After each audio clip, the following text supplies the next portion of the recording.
Bobby sound बरन आज के जमाना कैसन हो गइल बा। कैसन खेत के हुआउरी के हाँ अब बोआ तक के हु गेहूं खेत के हुआउरी के अब बोआ तक के हु गेहूं बोझा बीमारी के लेके ढोआ तक के हु गेहूं अजाई ना रिंग टोन आ गइल बा ऐसन मोबाइल में कि बाजा तक के हु के टटुआ तक के हु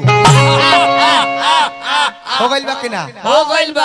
आज के जमाना में डॉक्टर साहब हाँ दुइये गो चीज हाला कइले बा। ऊ काका इ त रितेश बाबू हम जौना मंच पर जातनी बतिया जरूर एक घड़ी कहतनी। हाँ काहे कि सब जगह देखे के मिलता। हाँ एगो जेंट्स डिपार्टमेंट में बजरंग दल हाँ आ एगो मेहरारू लोग के समाज में शिव चर्चा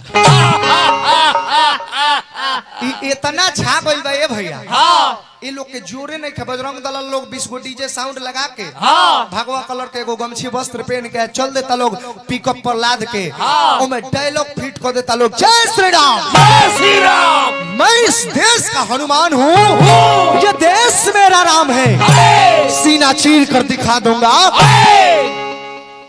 अंदर बैठा हिंदुस्तान है जय भवानी भवानी इ लोग ने जमौले बा हाँ अतले शिव चर्चा अली के खेला देखे के होखे मेहरारू लोग के तब 10 कदम आगे बढ़ी ना हाँ जहाँ गांव के कोनो मंदिर देवल उवल भेटाई हाँ कि पांच जनी इकट्ठा हो जाता लोग आ शुरू कर देता लोग कैसे जागी जागी महादेव हो जागी महादेव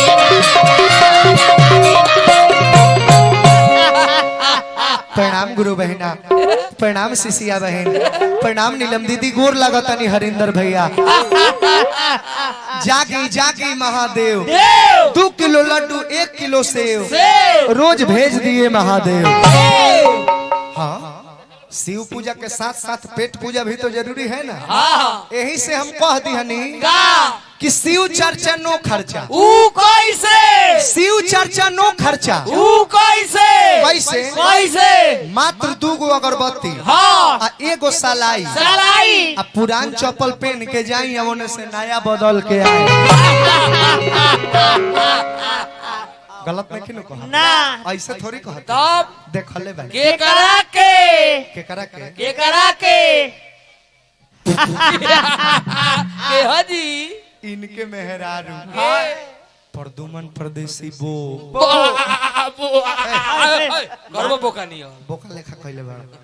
एक दिन चल दी हली शिव चर्चा में हाँ अब प्रोग्राम संगे रहे हाँ सुबेर भाईला कहले कि रोशन भाई हमरा मेहरारू के हाथ के चाय पी लेब तो कोनो दुकान तहरा भोर पड़ जाई। हाँ, हाँ। हम कहनी कि ऐसन बात बतलिया चलो भोरे भोरे के बेरे बा पिवावो पियावो लेके गईले तले इनकर मौगी शिव चर्चा खातिर रेडी हो गई रहे। हाँ नहा धोआ के कहले कि सुनती हो डार्लिंग क्या है 2 कप चाय बनाना दो हम और रोशन भाई बैठकर साथ में पी लेते हैं।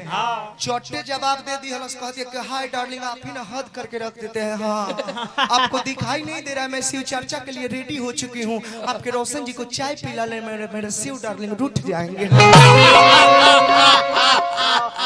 चल दिली शिव चर्चा में आ सभे शिव चर्चा करता आ वो मर्द चर्चा शुरू कइले बारी कैसे एगो ओढ़नी लेले रहली कान पर बॉर्डर पार फेंकली झट से आए हाय हाय मार दूंगी हाँ सुधर न जा मारे चलल बड़ा फिर हेने फेंकत रहिए आए हाय हाय खतरा करूंगी करबा खतरा करबा खतरा आ सब लोग शिव चर्चा करता। हाँ अब वो मर्द चर्चा शुरू कइले भी कहती कि ए दे आदि ए कहा हो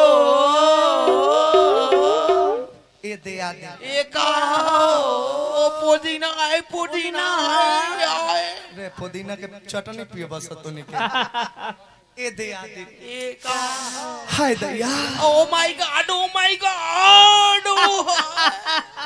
ना मन ए दे आदि ओ यस अरे हमार परदेसिया ओ फलक में ओ माय फलक में ये प्रोग्राम पेश कर रहे हैं Bobby electronics and recording centre यानी BSCT सालका मोड बरडीहा। चल देवेला तब बुझाला जे कि बैंड में के लवंडो फेल हो गइले। का कहले बानी है मलिकार, लेकिन छोरी वो सबसे का मतलब है, बड़ा भाग से लयदार मेहरारू मिलेला ये प्रदुमन भाई। हाँ वो तो तारा बुझाते होई, कहे कि तू तो फेनाइले के गोटी से मेहरारू के खुश कर देता। का बोले के चाहिए का बोल देता रहो, हबर हबर करे में लबर लबर कर देता रहो, लबर लबर करे बारी एक को चाउर ना पड़े। लेकिन भक्त जाके गणेश जी से कहले का दुनिया में हजारों रंग बा लेकिन सब रंग से कौन रंग से प्रीत ना हो गणेश जी के। काहे एक करो पीछे कारण, लेकिन बताई ए गणेश जी कि पियरे लड्डू पियरे रंग से धोतिया रंगाइल बा,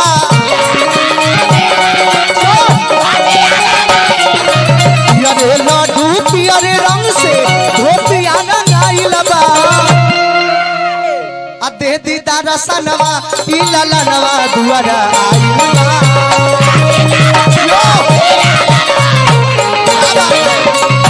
दीदा रसनवा ई ललनवा दुआरा आइल बा।